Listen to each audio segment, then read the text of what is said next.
सबसे पहले सभी भाई को जय हिंद। तो आज की इस वीडियो में जितने भी भाई नेवी एमआर की तैयारी कर रहे हैं, तो आज की इस वीडियो में आप लोग लास्ट तक जरूर बने रहिएगा। तो आज की इस वीडियो में मैं आप लोग के लिए प्रैक्टिस सेट लेकर के आ चुका हूँ। तो जैसे कि मैं आप लोग को बता दूं कि अगर आप लोग को इसका पीडीएफ चाहिए तो यहाँ पे स्क्रीन पर हमारा नंबर है 9621609884। तो आप लोग इस नंबर पर व्हाट्सअप मैसेज कर सकते हैं, या अगर आप लोग को कोई भी नेवी से रिलेटेड प्रॉब्लम है या क्वेरी करना है, कुछ भी पूछना हो, तो आप लोग इस व्हाट्सअप नंबर पर मैसेज करके पूछ सकते हैं। जैसे कि आप लोग को पता है कि आप लोग का कल एग्जाम होने वाला है 14 और 15 को, तो जितने भी क्वेश्चन उसमें पूछे जाएंगे, तो मैं आप लोग से यही कहूँगा कि आप लोग 9621609884 आप लोग हमारे व्हाट्सअप नंबर पर जो भी वहाँ पे क्वेश्चन पूछे जाएंगे वो क्वेश्चन जरूर शेयर करना, जिससे कि आगे जो 15 मई को पेपर होने वाला है, तो उसमें जो और भी विद्यार्थी पेपर देने वाले हैं, तो उन लोग को ज़्यादा से ज़्यादा हेल्प मिल सके कि कैसे क्वेश्चन आ रहे हैं, वो भी जान सके कि यहाँ कैसे क्वेश्चन अब की बार एसएससी द्वारा पेपर कराया जा रहा है, तो वो भी समझ सके कि यहाँ कैसे क्वेश्चन पूछे जा रहे हैं, कि जिससे वो लोग और अच्छे से अपने पेपर को दे पाएँ। तो आज की इस वीडियो को चलिए शुरू करते हैं। तो सबसे पहले यहाँ पे आप लोग देख सकते हो कि सबसे पहला प्रश्न है आपका, हल्दी घाटी का युद्ध कब हुआ था। तो हल्दी घाटी का कब युद्ध हुआ था? 18 जून 1576 को। चलिए अगला प्रश्न देखते हैं, चीनी यात्री हेन सांग किसके शासनकाल में भारत आया था। तो इसका जो राइट आंसर हो जाएगा आपका ऑप्शन बी हो जाएगा, हर्षवर्धन। और जितने भी यहाँ पे क्वेश्चन करवाए जा रहे हैं, ये सारे के सारे क्वेश्चन आपके एग्जाम में पूछे जा चुके हैं। तो चलिए अगला प्रश्न देखते हैं। अगला प्रश्न है, ग्रीनविच से भारत का मानक समय कितने घंटे आगे है। तो इसका जो राइट आंसर हो जाएगा आपका ऑप्शन डी हो जाएगा 5 सही 1/2 घंटे।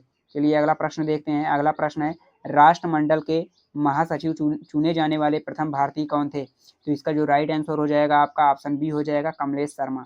चलिए अगला प्रश्न देखते हैं। इससे पहले लेकिन मैं आप लोग को ये बता दे रहा हूँ कि अगर आप लोग को जो कल पेपर होने वाला है 14 मई को, तो उसका सबसे पहले यानी कि फर्स्ट शिफ्ट का जो आपको एनालिसिस मिलेगा हमारे चैनल पर सबसे पहले मिलने वाला है। अगर आप लोग को सबसे पहले एनालिसिस पाना है तो आप लोग हमारे चैनल को सब्सक्राइब करके रखें। जैसे ही आप लोग का एग्जाम समाप्त होता है, वैसे ही जस्ट मैं वीडियो अपलोड करने वाला हूँ कि कैसे क्वेश्चन आ रहे हैं। और आप सबसे भी यही कहूँगा कि आप लोग जो भी क्वेश्चन आप लोग को याद रहेंगे वो हमारे दिए गए व्हाट्सअप नंबर पर जरूर शेयर करना, जिससे आगे वाले जो और भी विद्यार्थी पेपर देने वाले हैं 15 तारीख को, उनको ज़्यादा से ज़्यादा मदद मिल सके। तो चलिए इसका राइट आंसर देख लेते हैं। कहा क्या गया है, ए ई जेड का विस्तारित रूप पूछा गया है। तो ए ई जेड का विस्तारित रूप जो होता है, ऑप्शन सी इसका राइट आंसर हो जाएगा, एग्रीकल्चर इकोनॉमिक जोन। तो ए ई जेड का विस्तारित रूप क्या होता है, एग्रीकल्चर इकोनॉमिक जोन। चलिए अगला प्रश्न देखते हैं। अगला प्रश्न है, वॉलीबॉल में खिलाड़ियों की कितनी संख्या होती है। तो वॉलीबॉल में खिलाड़ियों की संख्या पूछी जा रही है, तो इसमें वॉलीबॉल में कितने खिलाड़ी होते हैं, 6 खिलाड़ी होते हैं।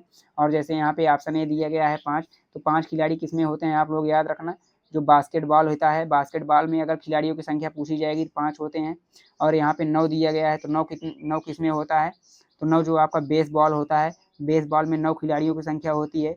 और यहाँ पे आप लोग याद रखना कि 11 खिलाड़ी किसमें होते हैं, जो क्रिकेट होता है और हॉकी होता है और फुटबॉल। फुटबॉल, क्रिकेट और हॉकी, इन तीनों में क्या होते हैं, 11-11 खिलाड़ी होते हैं। तो आप लोग याद रखना कि आपके एग्जाम में यहाँ से 100% है कि एक क्वेश्चन देखने को मिलेगा। हाँ, क्योंकि हर बार यहाँ से क्वेश्चन बनता है कि खिलाड़ियों की संख्या पूछी जाती है। चलिए अगला प्रश्न देखते हैं। अगला प्रश्न है, माउंट एवरेस्ट पर चढ़ने वाले विश्व की प्रथम महिला जुंको तबेई किस देश की हैं। तो इसमें कहा गया है माउंट एवरेस्ट पर चढ़ने वाली जो विश्व की प्रथम महिला थी जुंको तबेई, वो किस देश की थी। तो इसका जो राइट आंसर हो जाएगा आपका ऑप्शन सी हो जाएगा, जापान। चलिए अगला प्रश्न देखते हैं। अगला प्रश्न है आपका, लता मंगेशकर पुरस्कार किस किस क्षेत्र में प्रदान किया जाता है। तो लता मंगेशकर पुरस्कार किस क्षेत्र में प्रदान किया जाता है। तो इसका जो राइट आंसर हो जाएगा आपका ऑप्शन सी हो जाएगा, संगीत। अगला प्रश्न है, भारत द्वारा बनाए गए यूएवी यानी कि अनमेन्ड एरियल व्हीकल का क्या नाम है। तो यूएवी का अगर फुल फॉर्म पूछा जाएगा तो ये होता है, आप लोग याद कर लेना। और इसका यहाँ पे पूछा गया है कि नाम क्या होता है, तो इसका जो राइट आंसर हो जाएगा आपका ऑप्शन सी हो जाएगा, निशांत। चलिए अगला प्रश्न देखते हैं।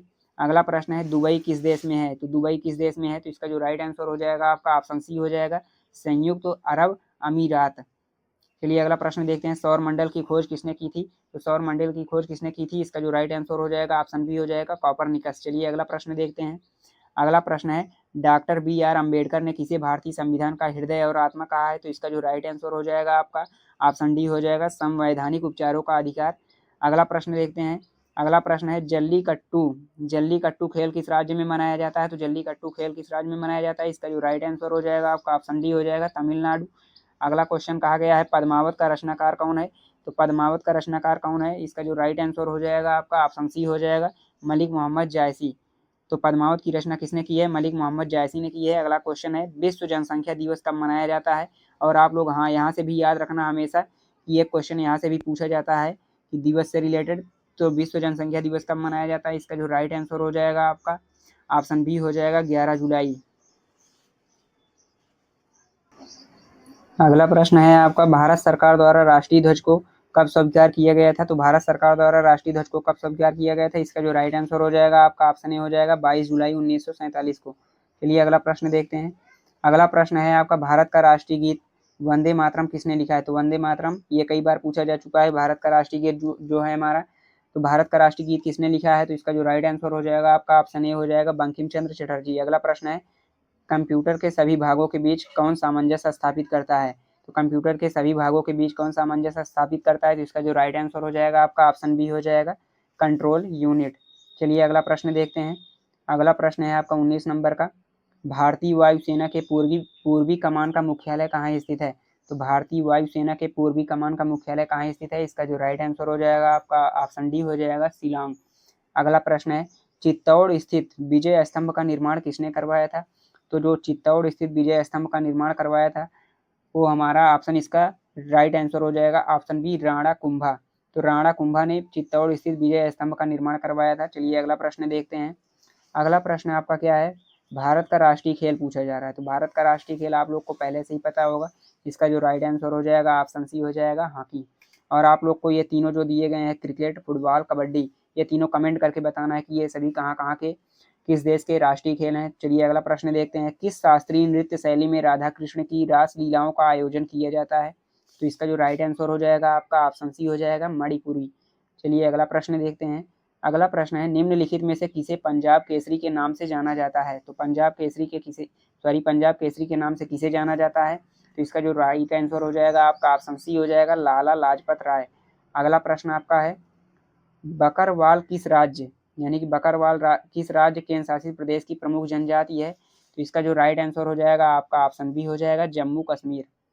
चलिए नेक्स्ट प्रश्न है आपका, साइना नेहवाल किस खेल से संबंधित हैं? तो जो साइना नेहवाल हैं किस खेल से संबंधित हैं? तो इसका जो राइट आंसर हो जाएगा आपका ऑप्शन ए हो जाएगा बैडमिंटन। चलिए अगला प्रश्न देखते हैं। अगला प्रश्न है, किस सदिश का परिमाण कभी नहीं हो सकता है? इसमें पूछा गया किसी सदिश का परिमाण कभी नहीं हो सकता है। तो इसका जो राइट आंसर हो जाएगा आपका ऑप्शन बी हो जाएगा ऋणात्मक।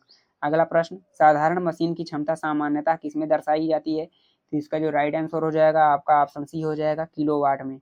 चलिए अगला प्रश्न देखते हैं। अगला प्रश्न है, किसी ऊंचाई से पृथ्वी की ओर स्वतंत्रता पूर्वक गिर रही वस्तु एक समान डाट डाट से गिरती है। तो इसका जो राइट आंसर हो जाएगा आपका ऑप्शन सी हो जाएगा त्वरण। किसी ऊंचाई से पृथ्वी की ओर स्वतंत्रता पूर्वक गिर रही वस्तु एक समान त्वरण से गिरती है। चलिए अगला प्रश्न देखते हैं। अगला प्रश्न है आपका, एक्स किरणें निम्न में से किसको पार नहीं कर सकती हैं? तो एक्स किरणें जो होती हैं किसको पार नहीं कर सकती हैं? तो इसका जो राइट आंसर हो जाएगा आपका ऑप्शन डी हो जाएगा मानव अस्थि, यानी कि मानव की जो हड्डियां होती हैं। अगला प्रश्न है, किस रंग का तरंग दैर्ध्य कम होता है?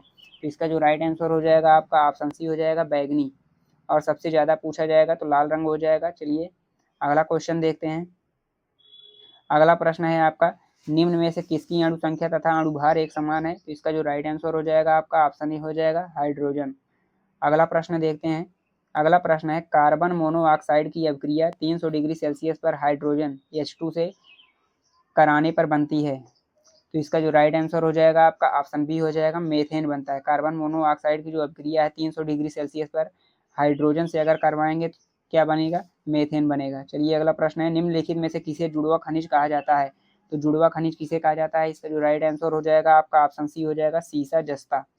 चलिए नेक्स्ट प्रश्न देखते हैं। नेक्स्ट प्रश्न है आपका, कैल्शियम कार्बाइड पर जल डालने से बनता है। तो कैल्शियम कार्बाइड जो होता है उस पर जल डालने से क्या बनता है? इसका जो राइट आंसर हो जाएगा आपका ऑप्शन डी हो जाएगा एसिटिलीन। तो कैल्शियम कार्बाइड पर जल डालने से क्या बनेगा? एसिटिलीन बनेगा।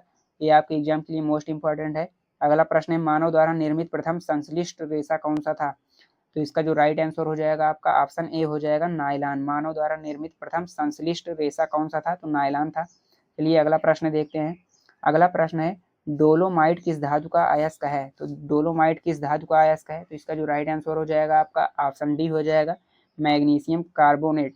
अगला प्रश्न है, यदि एक तार में प्रवाहित होने वाली विद्युत धारा को 2 गुना कर दिया जाए तो उसका प्रतिरोध क्या हो जाएगा? तो इसका जो राइट आंसर हो जाएगा आपका ऑप्शन सी हो जाएगा, आधा हो जाएगा। अगला प्रश्न यहाँ आपका मैथ से लिया गया है। तो जितने भी मैथ के क्वेश्चन आप लोग देख रहे हैं, ये सब आप लोग हमारा यहाँ से, जैसे आपको बताया गया कि आप लोग हमारे नंबर पर मैसेज करके पीडीएफ को प्राप्त कर सकते हैं। तो आप लोग ये पीडीएफ प्राप्त करने के बाद वहाँ पे जितने भी मैथ के क्वेश्चन ये आप लोग देख रहे हैं, सारे क्वेश्चन को आप लोगों को वहाँ पे अच्छे तरीके से सॉल्व कर लेना है, जिससे आपके एग्जाम के लिए हेल्पफुल रहेगा। यहाँ पे मैं इस क्वेश्चन को सॉल्व नहीं करा सकता क्योंकि यहाँ पे उतनी व्यवस्था नहीं है, तो इसलिए आज की वीडियो में बस इतना ही। जैसे कि मैं आप लोग को बता दे रहा हूँ कि जितने भी लोग का कल एग्ज़ाम है यानी कि 14 मई को, वो सभी लोग जब एग्ज़ाम दे कर के बाहर निकलेंगे तो प्लीज़ सभी लोग हमारे जो दिए गए व्हाट्सअप नंबर हैं उस पर ज़रूर प्रश्न शेयर करिएगा। और अगर सबसे पहले आप लोग को एनालिसिस देखना है कि कैसे क्वेश्चन आ रहे हैं तो हमारे चैनल से ज़रूर जुड़िएगा, हमारे चैनल को सब्सक्राइब करके रखें। सबसे पहले आप लोग को एनालिसिस करवाया जाएगा इस पर। तो आज की वीडियो में बस इतना ही, मिलते हैं नेक्स्ट वीडियो में, तब तक के लिए जय हिंद, बाय बाय, टेक केयर।